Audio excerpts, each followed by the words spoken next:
안녕하세요. 이은영TV의 이은영입니다. 오늘 이야기할 주제는 부동산 정책, 역대 정부의 부동산 정책에 대한 이야기를 좀 간단하게 정리해봤습니다. 여러분들에게 좀 도움이 될 주제가 어떤 것이 있을까 생각을 하다가 역대 정부의 부동산 정책을 좀 살펴보면서 우리가 지금 이제 정부가 여러 가지 부동산 정책을 많이 내놨는데 그거에 대해서 우리가 어떤 선택을 해야 될지, 또 앞으로 미래 사회의 집이라는 곳은 어떻게 변화할지 그거를 좀 살펴보도록 하겠습니다. 먼저 우리 사회에서 집이라는 곳이 굉장히, 우리 사회에서 집이라는 거는 공공재적인 성격이 있지만 자산의 성격도 굉장히 강하잖아요. 거의 75%가 자산이 지금 부동산, 집에 올인이 되어 있는 상태예요. 비부동산, 그러니까는 동산에, 그러니까 주식 같은 이런 동산에는 거의 25%. 이거는 전국 세계의 다른 나라들과 비교해 볼 때는 굉장히 부동산에 자산이 들어가 있는 비중이 굉장히 높은 수준입니다. 그래서 역대 정부, 특히 이제 노무현 정부 때도 이런 7.5대 2.5의 이 자산 비중을 부동산에서 부동산이 아닌 비동산 쪽으로 옮기는 그런 정책들에 대해서 고민을 많이 했었던 것 같아요.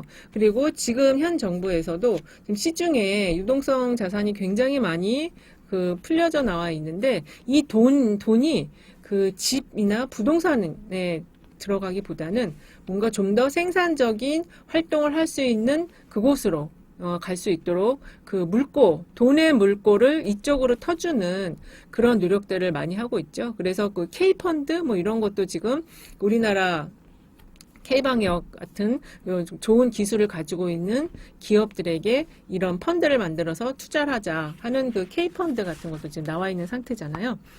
그래서 이게 지금 부동산 같은 경우는 또 독특한 자산과 공공재라는 어떤 두 가지 복합적인 성격을 가지는 것뿐만 아니라 이게 돈의 흐름이 정책보다는 더 빨라요. 항상 더 빨랐던 것 같아요. 역대 정부의 부동산 정책을 살펴봐도 돈의 흐름이 더 빨랐던 것 같거든요.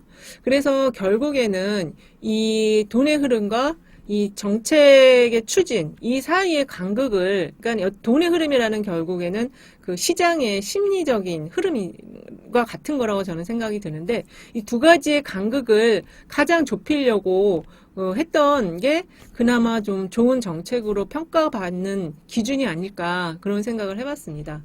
그래서 항상 돈의 흐름보다 정부 정책이 조금 더 늦게 나오는 것 같은 그런 느낌. 그래서 뒷북을 치는 것 같은 그런 느낌. 이런 거를 이제 정책 후행성이라고 표현한다고 하는데요.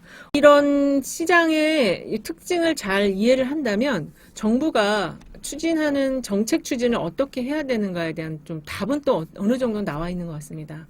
첫 번째는 일관성입니다. 일관성 있게 뚝심을 가지고 밀어붙이는 거, 쭉 추진하는 거, 일관성이 가장 중요한 것 같고요. 그 다음에 두 번째는 정책 입안자와 추진자들의 어떤 신뢰성, 이 정책만큼은 우리가 꼭 해결하겠다, 안정화를 이루겠다라는 어떤 도덕적인 믿음, 또 의지에 대한 신뢰, 이런 것이 가장 중요한 것 같습니다.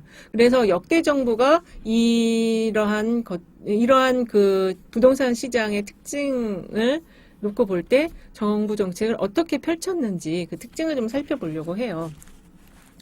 먼저 박정희 정권인데요. 박정희 정권은 기본적으로 간단하게 이야기하면 관주도의 국토개발이 시작되는 시기라고 이야기할 수 있겠습니다. 특히 우리가 잘 알고 있는 그린벨트가 이제 이때 막 국토개발이 이루어지다 보니까 녹지를 보존해야 되겠다라는 그런 필요가 생겼고, 그러한 필요 속에서 그린벨트가 지정이 되었죠. 특히 이 서울 수도권을 중심으로 둘레를 도넛처럼 둘리는 그린벨트가 이때 시행이 되었고요. 그 다음에 건축법과 토지개혁법 등 토지 정책들이 이제 좀 시작이 되는 시기가 바로 박정희 정권 때라고 할 수 있습니다. 전두환 정권 때는 규제 완화가 이루어졌고요. 그리고 후반부에 가서는 다시 또 규제가 강화돼서 사실 그 이제 좀 살펴보면 모든 정부가 수요 억제책과 공급 확대책을 같이 다 병행적으로 사용을 했어요. 그런데 이제 이것이 시장의 그 흐름 속에서 선제적으로 했냐 아니면 조금 그 후행적으로 했냐 이런 그 차이가 있기는 있는 것 같아요. 근데 대체적으로 보니까 이 두 가지 정책을 다 같이 썼다. 다만 차이는 규제 중심으로 갔냐 아니면 규제를 강화하는 방향으로 갔냐 아니면 규제를 완화하는 방향으로 갔냐 이거를 기준으로 이제 평가를 해볼 수가 있을 것 같거든요. 그래서 전두환 정권은 사실은 이 당시에는 굉장히 경기가 좋았죠. 경기가 좋았는데 집이 정말 부족했어요. 서민들의 집이 부족해서 이때 이제 임대차 보호법이라든지 사실은 저도 어릴 때 보면은 집 이사를 많이 갔던 기억이 있는데 이 시절에 그 무주택자들, 서민들에게는 참 집이 없는 사람들에게는 이사도 많이 다녀야 되고 굉장히 고통이 많이 있었죠. 그래서 이 시기에는 그 임대차 보호법이라든지 청약제도라든지 해서 주택에 대한 전반적인 어떤 기본적인 골격을 만드는 그런 정책들이 많이 추진이 됐었다고 볼 수 있을 것 같습니다. 하지만 그 지금 이렇게 이 시절의 정책들을 평가를 해보면 집값이 왕창 오른 다음에 뭐 이제 규제 정책이 들어가는 등 해서 좀 뒷북 정책을 폈다라는 평가도 있는 것 같아요. 노태우 정권 때는 규제를 강화하는 흐름으로 갔다고 볼 수 있어요. 특히 그 토지 공개념을 실시를 했고요.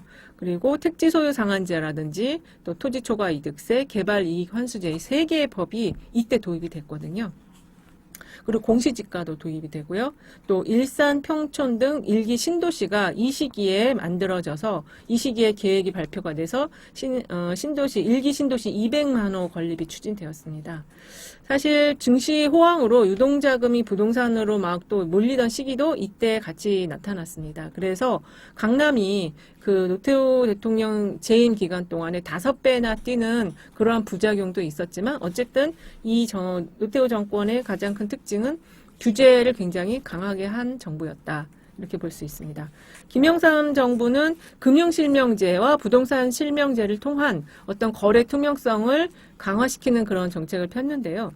그리고 분양가도 자율화를 하고 그렇지만 IMF를 맞으면서 사실은 정부 정책이 이 평가를 하기가 굉장히 어렵게 됐어요. 이 마지막에 가갖고 이제 출발할 때는 뭔가 그 부동산 실명제, 금융 실명제 등을 통해서 어떤 그 거래 투명성 시장의 투명성을 확보하려는 노력을 했지만 결론적으로 IMF를 맞았기 때문에 그 정책들이 이 후반부에 가서도 어떻게 평가를 하기 좀 어렵게 그렇게 진행이 되었고요. 김대중 정부 때는 이 IMF를 맞은 상황이었기 때문에 경기를 활성화하기 위한 부동산 정책을 폈다고 볼 수 있습니다. 그래서 대체적으로 이제 완화시켜주는 방향의 정책들을 추진을 했죠. 분양가 자율화, 청약 자격 완화, 전매제도 허용, 양도세 한시적 면제 등 여러 가지 그 관련 법이라든지 정책들의 방향이 규제 완화 방향으로 갔습니다. 특히 이때 외국인 부동산 시장을 개방했죠. 사실 이거를 가지고 맥락을 모르면 외국인 시장을 개방한 거를 나쁘게 평가할 수 있지만 이거는 사실 IMF 이후에 어쩔 수 없는 이 내부의 우리 국내 경기 침체를 활성화하기 위한 방향에서 시행했던 정책이라고 볼 수 있을 것 같아요. 그리고 이때 그 국민임대주택 100만 호 공급 등 공급 대책도 같이 계획이 발표되었고 추진이 되었는데 이 뒷부분에 가서는 이 IMF를 이때 한 2000년대에 이제 거의 다 극복을 했다라는 선언을 하시잖아요. 김대중 대통령께서.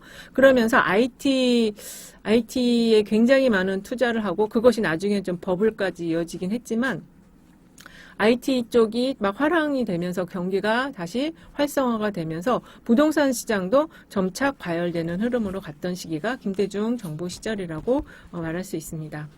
제가 볼 때는 사실 김대중 정부가 그 어떤 그 정책의 후행성, 그 규제와 어떤 시장의 이 어떤 그 뭐랄까 그 조화 이런 것들을 가장 좀 간극을 가장 좀 좁혔던 시기가 아닌가 이런 생각이 듭니다.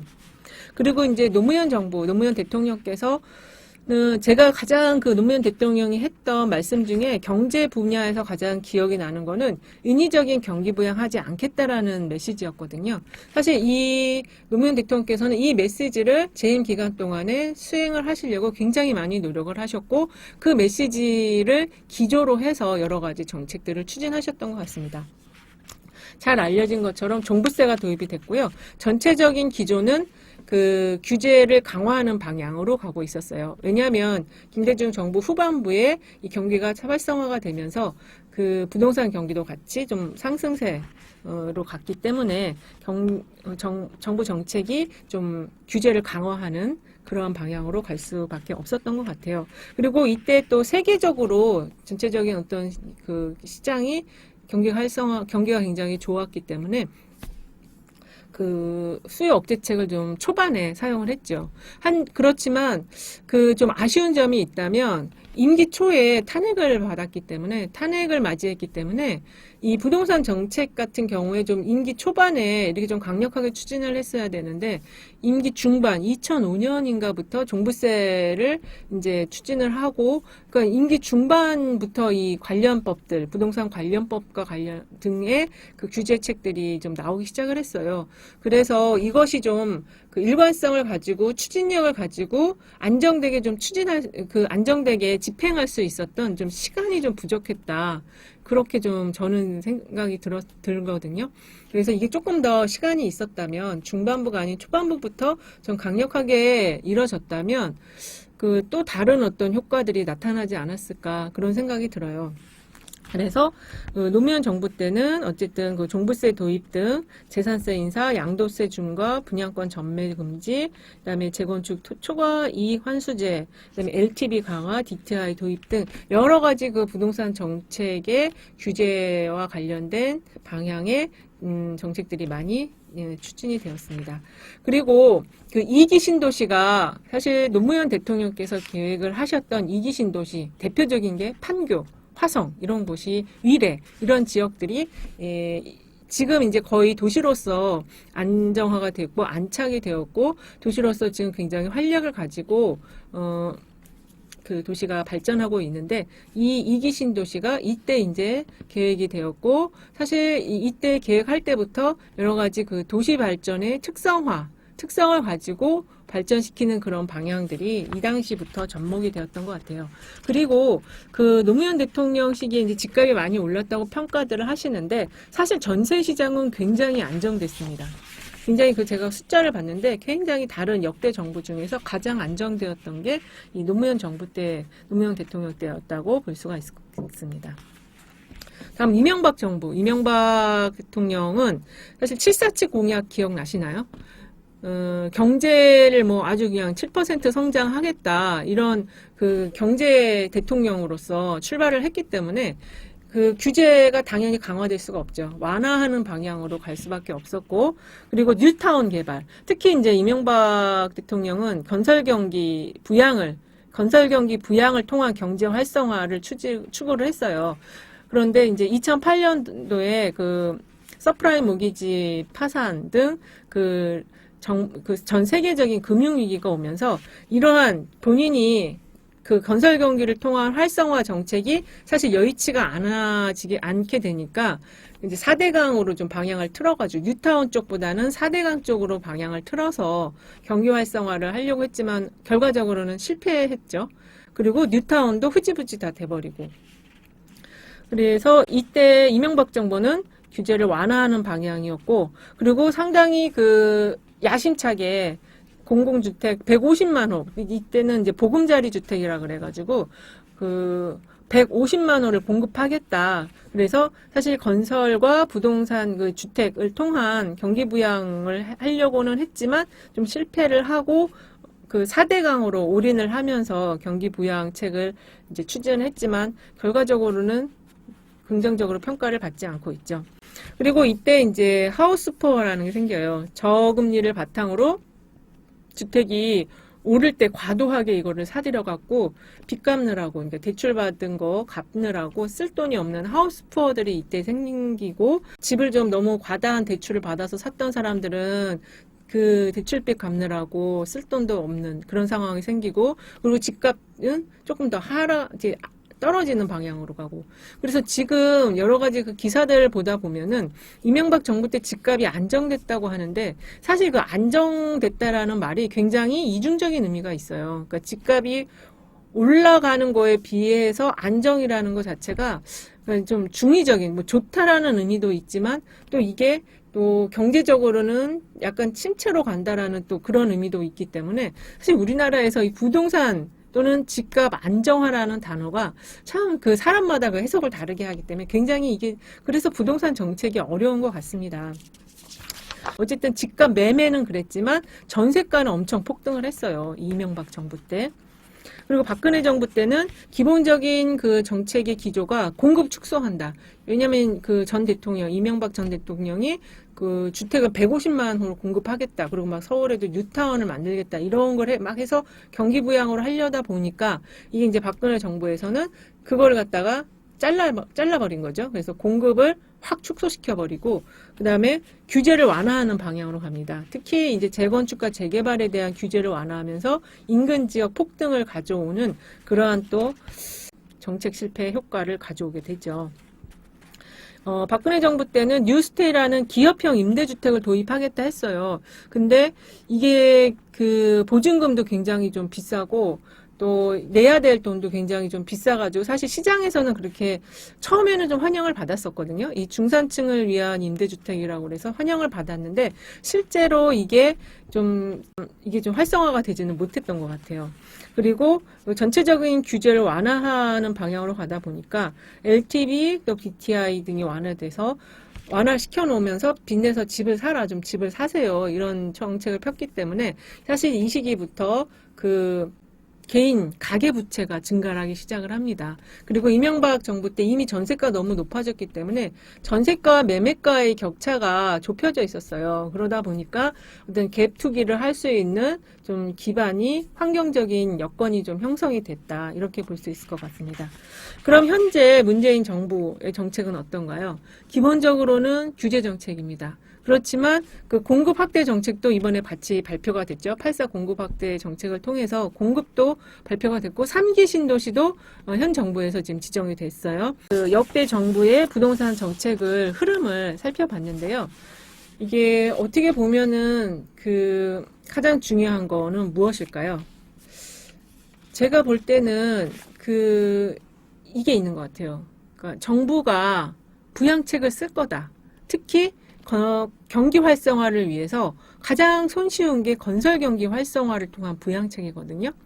그래서 이 부양책을 쓸 거라는 이 믿음이 결국에는 이 집값을 안정화시키는 데 있어서 약간의 걸림돌이 되는 것 같아요. 그러한 인식 자체가 이 공급을 확대하는 것과 관련해서 어떻게 확대할 것인가도 굉장히 중요합니다. 이게 그 수도권 분산 정책과 같이 가면서 그 공급 확대책이 나와야 되거든요. 사실 일본 같은 경우는 집이 지금 남는다고 하잖아요. 막 그래서 빈집이 지금 막 도시 안에 빈집들이 있고, 그리고 막 집을 부수고 이런 사례들이 있기 때문에 우리나라도 공급 확대와 관련해서 굉장히 좀 새로운 공급 확대책을 쓸 필요가 있어요. 특히 지금처럼 저출산 고령화 시대, 그리고 초고령 사회로 진입한 이런 마당에는 이 공급과 관련해서 좀 여러 가지 고민을, 공급 방법에 대해서 고민을 할 필요가 있다고 저는 생각이 듭니다. 현 정부는 노무현 정부와 같은 기조, 규제를 좀 강화하면서 그 2기, 3기 신도시를 공급하면서, 계획을 하면서 공급을 확대하는 이러한 그 유사한 일관된 흐름을 가져간다고 볼 수 있겠습니다. 간단하게 역대 정부의 부동산 정책을 살펴봤는데요. 여러분 도움 되셨나요?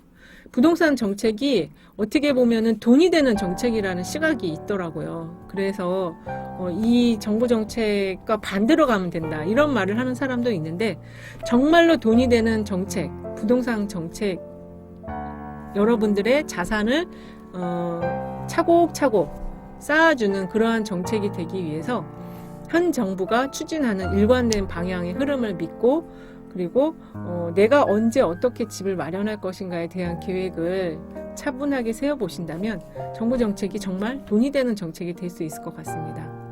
구독, 좋아요, 알람 설정 꼭 해주세요. 감사합니다.